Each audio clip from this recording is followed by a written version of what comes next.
Hello दोस्तों, मैं आप सबका स्वागत करती हूँ अपने यूट्यूब चैनल मेरे साथ सीखें पर। दोस्तों, मैंने आपको पिछली क्लास में मुंडा शासन व्यवस्था के बारे में बताया था और मुंडा शासन से संबंधित अन्य महत्वपूर्ण तथ्यों के बारे में भी बताया था। और आज मैं आपको नागवंशी शासन व्यवस्था के बारे में बताने जा रही हूँ। तो जैसा कि मैंने आप सबको बताया था कि मुंडा शासन व्यवस्था में रीसा या रीता मुंडा ने राज्य की स्थापना की थी। और जो मुंडा शासन व्यवस्था के अंतिम राजा थे वे थे मदरा मुंडा। जो मुंडा शासन व्यवस्था के अंतिम राजा थे वे थे मदरा मुंडा। तो मदरा मुंडा अंतिम राजा थे।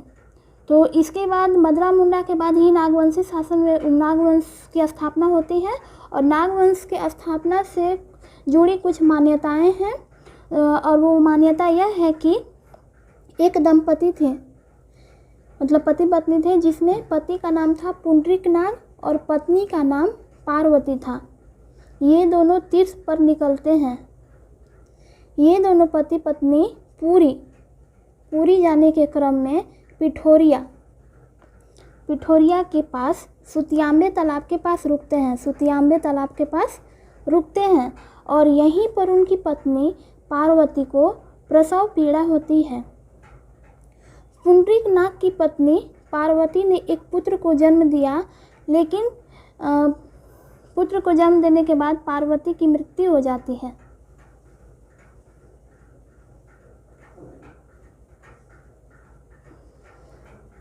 पार्वती की मृत्यु हो जाती है और इस सदमा को पुंडरीक नाग सहन नहीं कर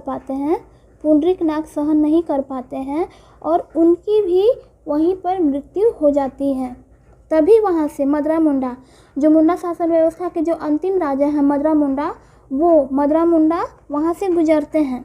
और उन्हें वहाँ की स्थिति देखकर उस बच्चे पर दया आती है, क्योंकि माता पिता गुजर चुके हैं और एक बच्चा जो जन्म तुरंत लिया है वो रो रहा है।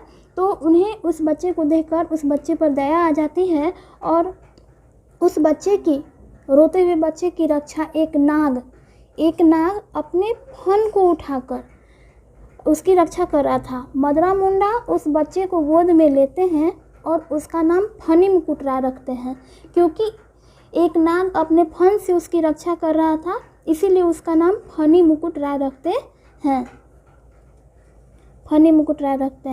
यही फनी मुकुटराय आगे चलकर नागवंश का संस्थापक बनता है। यही फनी मुकुटराय क्या है, आगे चलकर नागवंश का संस्थापक बनता है। चूँकि देखिए यहाँ पर आगे है कि मदरा मुंडा ने ही फनी मुकुटराय को राजा बनाया था, इसीलिए नागवंशी शासक मुंडा जनजाति को अपना बड़ा भाई, मुंडा जनजाति को क्या मानते हैं, अपना बड़ा भाई मानते हैं। और इसीलिए नागवंशी शासकों ने मुंडा जनजाति की शासन व्यवस्था से मिलती जुलती शासन व्यवस्था को अपनाया। यानी कि नागवंशियों का जो शासन व्यवस्था है वह मुंडा शासन व्यवस्था से मिलती जुलती है। यहाँ तक आप सबको समझ में आ गया होगा।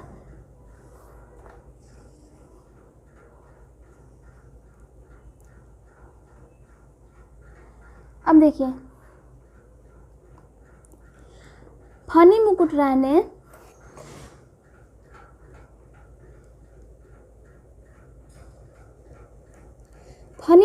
ने सुतियांबे को अपनी राजधानी बनाया। फनी मुकुटराय जब राजा बने, नागवंश के प्रथम शासक बने, तो उन्होंने अपनी राजधानी सुतियांबे को बनाया। और नागवंशी शासकों ने मुंडा शासन व्यवस्था में, जैसा मैंने आपको बताया कि नागवंशी शासकों ने मुंडा शासन व्यवस्था को ही, उनसे मिलती जुलती शासन व्यवस्था को अपनाया, तो नागवंशी शासकों ने मुंडा शासन व्यवस्था में अनुकूल परिवर्तन करते हुए इसे अधिक विस्तारित करने का प्रयास किया। अब देखिए, हम लोग मुख्य रूप से अब नागवंशी शासन व्यवस्था के बारे में समझेंगे। नागवंशी शासन व्यवस्था किस तरह से कार्य करती थी। तो देखिए, नागवंशी शासन व्यवस्था में जो है उसका, देखिए, सबसे जो नीचा स्तर था नागवंशी शासन व्यवस्था में वह भी ग्राम स्तर था। और ग्राम स्तर पर जो था वहाँ ग्राम पंचायत या हाथू पंचायत होता था। जिस तरह से मुंडा शासन व्यवस्था में भी ग्राम पंचायत या हाथू पंचायत होता था, उसी तरह से यहाँ भी नागवंशी शासन व्यवस्था में भी ग्राम स्तर पर ग्राम पंचायत और हातू पंचायत होता था, और इसके जो प्रमुख हैं उनको मुंडा, ग्राम पंचायत के प्रमुख को मुंडा कहा जाता था। अब ग्राम से ऊपर की इकाई जो है वह पढ़ा था, और पढ़ा जो है वह 12 से 20 गांव का समूह होता था, और इसके प्रमुख को मानकी, ध्यान दीजिएगा, मानकी कहा जाता था। और इससे आगे पढ़ा से ऊपर की जो इकाई थी वो स्वयं नागवंशी राजा का था, यानी कि पढ़ा से ऊपर जो भी कार्य होगा उसका स्वयं संचालन नागवंशी राजा करते थे।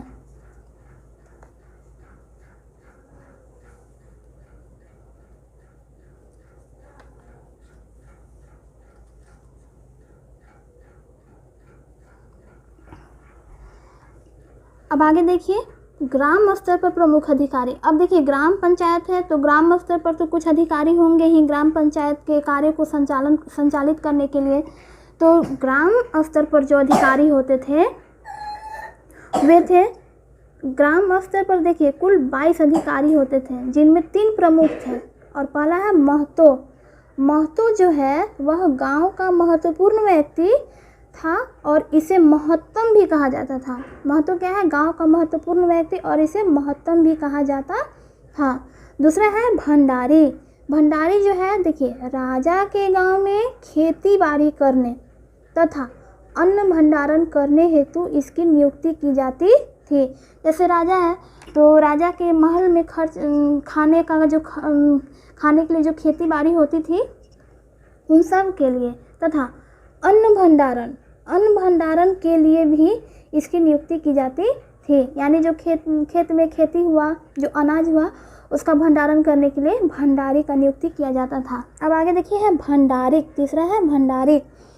यह भंडार गृह का प्रहरी होता था, यानी जहाँ अनाज रखा जाता है उस भंडार गृह का प्रहरी होता था भंडारिक। अब देखिए पढ़ा स्तर पर प्रमुख अधिकारी। पढ़ा स्तर पर प्रमुख अधिकारी थे भूइहर। पहला क्या है? भूइहर। तो मैंने आपको इससे पहले बताया कि पढ़ा के प्रमुख को क्या बोलते थे? मानकी। तो देखिए भूइहर जो है, पढ़ा के प्रमुख मानकी को ही बाद में भूइहर बना दिया गया। पढ़ा के प्रमुख जो मानकी होते थे उन्हीं को जो है बाद में भूइहर बना दिया गया। अब देखिए जागीरदार। देखिए यहाँ जागीरदार का नाम आता है। तो नागवंशी राजाओं द्वारा मालगुजारी वसूलने के लिए जागीरदार की नियुक्ति की जाती थी। यानी कि देखिए अब राजा हो गए, अब उन्हें टैक्स लेना है अपनी प्रजा से, तो उसे वसूलने के लिए किसकी नियुक्ति करते थे? तो जागीरदार की नियुक्ति करते थे। इसके बाद है पाहन। पाहन से पता चल रहा है कि ये कुछ धार्मिक कार्य करवाते होंगे। तो जैसे देखिए पढ़ा में किसी भी कार्य का आयोजन हो या धार्मिक आयोजन, किसी भी कार्य का आयोजन या धार्मिक आयोजन कौन करता था? तो पाहन करता था। और पाहन का कार्य एक पुजारी की तरह था। पाहन का कार्य एक किसकी तरह था? तो पुजारी की तरह था। और जैसे भोज कराना, प्रसाद वितरण कराना, बलि देना, etc।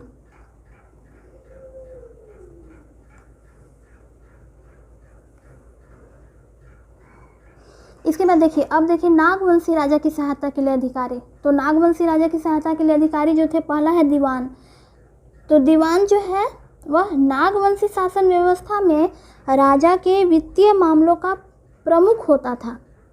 ठीक है, दीवान जो है नागवंशी शासन व्यवस्था में राजा के वित्तीय मामलों का प्रमुख होता था।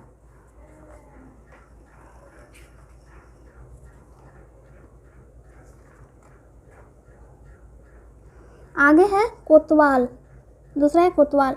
सुरक्षा एवं विधि व्यवस्था के लिए उत्तरदायी होता था। कोतवाल जो है वह सुरक्षा एवं विधि व्यवस्था के लिए उत्तरदायी होता था।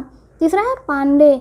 पांडे जो है कोई पंच या पढ़ा राजा कोई भी निर्णय देता हो तो उस निर्णय को मौखिक रूप से जनता में पांडे ही प्रसारित करता था। यानी कि पंच या पढ़ा कोई भी कुछ निर्णय दिए तो उस निर्णय को जो है प्रजा में कौन प्रसारित करते थे? तो पांडे करते थे। और अन्य अधिकारी थे कुंवर, लाल तथा ठाकुर थे। अन्य अधिकारी कौन थे? तो कुंवर, लाल, ठाकुर थे। आज के क्लास में बस इतना ही। Thanks for watching.